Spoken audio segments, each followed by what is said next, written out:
Imirwanirakazi muri Rucuru hagati ya AFC M23 na Wazalendo ikinyankungu kuva mu gitondo cyo kwa gatanu tariki ya 16 Mutarama 2026 habayeho imirwano ikomeye hagati y'abarwanyi ba AFC M23 n'abarwanyi ba Wazalendo mu gace ka Kinyankuku, umudugudu uherereye mu gace ka Kahemba mu itsinda rya Bukombo mu gace ka Rucuru.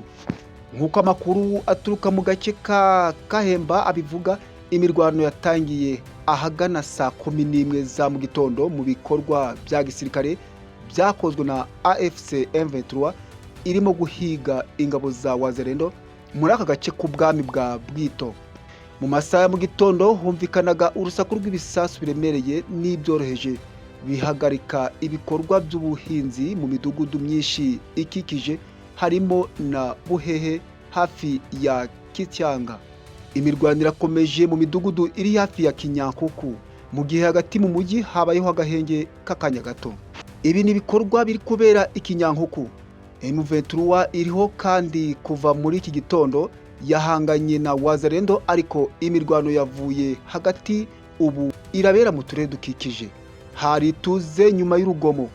Kubera iyi mirwano nta bantu bakiri muri iyi midugudu. Ibi ni byatangajwe n'umwe mu baturage utarashatse ko izina rye ritangazwa.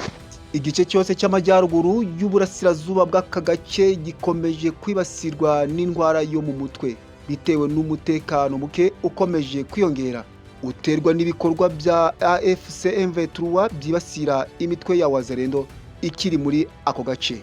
Kuva mu ntangiriro z'iki cyumweru ibikorwa bya gisirikare byariyongereye muri iki gice cy'umutwe wa Bukombo, cyane cyane mu midugudu ya Bumbasha, Masha, Kanyangohe, Kiyeye na Kinyankuku.